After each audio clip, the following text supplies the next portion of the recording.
irritados com Moraes em relação à prisão do Bolsonaro. Vão voltar atrás? Não vão voltar atrás? Eu sou André Marcília, advogado, professor de Direito Constitucional. Vou conversar um pouco com vocês sobre esse assunto. Olha só, na imprensa, muita gente falou, tem duas possibilidades de analisar isso daí. O pessoal falou assim, metade do pessoal disse, ministros nada. Ministros que se irritaram com Moraes é um ministro só. Esse ministro é o Gilmar Mendes.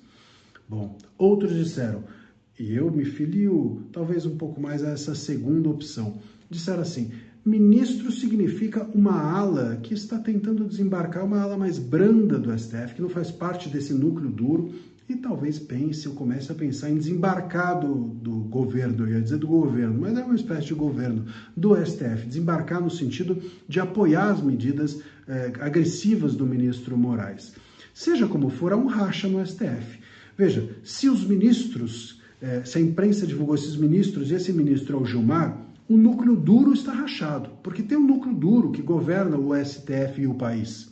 E esse núcleo duro, com certeza, tem nele o Gilmar Mendes. É o Moraes, que é o porta-voz, é o Gilmar Mendes, que está ali como uma das cabeças, e provavelmente o ministro Barroso também é outra das cabeças que ali estão, não à toa, está pensando em, literalmente mesmo, desembarcar e ir para uma embaixada, sair a francesa, talvez até numa embaixada francesa, com certeza total, a embaixada para onde ele quererá ir não é a embaixada venezuelana, nem a chinesa, nem a cubana, nem a da Coreia do Norte, embora ele diga que o problema grandioso, o problema do mundo é o extremismo de direita. Mas, enfim, o desembarque, o possível desembarque do Barroso, ou a irritação do ministro Moraes, mostra que, primeiro, a irritação do ministro Gilmar com Moraes mostra que o Moraes tomou essa medida de forma apressada, muito provavelmente sem consultar os demais, muito provavelmente desalinhado dos demais ministros desse núcleo duro.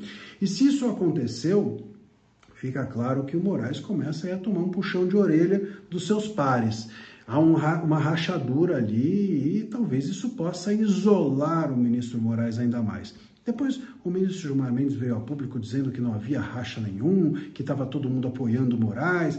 Mas saibam de uma coisa, em Brasília, uma coisa é certa, se alguém vem explicar um fato, é porque o fato aconteceu.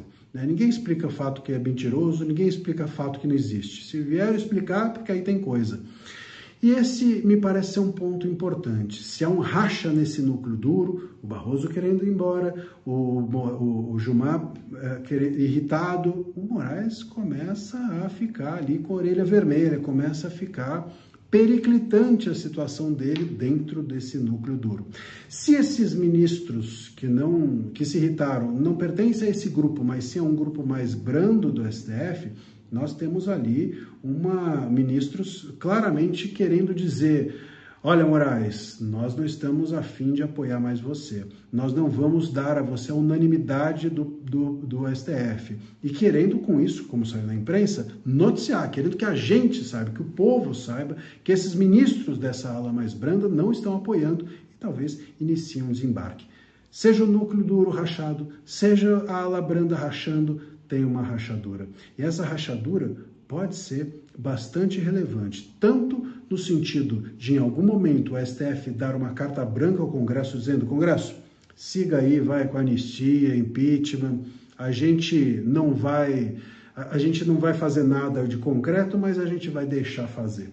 Ou pode ser que essa rachadura resulte em algum tipo de conversa, um converscote interno, uma solução intramuros, uma solução ali entre os próprios ministros, que é algo bem brasileiro, né? Fora do olhar de todos, numa salinha deles, virarem e falarem, olha, Moraes, já deu, aqui tá muito rachado, não dá mais, pegue o seu banquinho e saia de fininho, como diria o Raul Gil, e aí talvez o Moraes vá para uma embaixada junto do Barroso. Haja embaixada para tanta gente que é preciso, de alguma forma, sair da vida pública por estar agindo de uma forma indevida nesse país. Vamos ver os próximos passos dessa possível ou diria provável rachadura dentro do STF, em algum lugar está rachando, pode ter certeza. Agora, um ponto para a gente finalizar é o seguinte: voltar atrás, acho muito difícil que o ministro Moraes volte. Até agora, quando que ele voltou atrás? O ministro Moraes, ele não volta atrás nunca. Eu acho que se em algum momento o ministro Moraes entrar de carro em algum lugar que é rua sem saída, ele é capaz de enfiar o carro na parede só para não precisar da marcha ré. É uma medida de força? Essa é uma demonstração de força? Me parece uma demonstração apenas de falta de tutano. Seja como for, é isso. Não acho que vai haver volta atrás, mas racha, sem dúvida há. Se você gostou desse vídeo, gosta dessas análises, curte, compartilha com seus amigos, inimigos, todos são bem-vindos. Um abraço.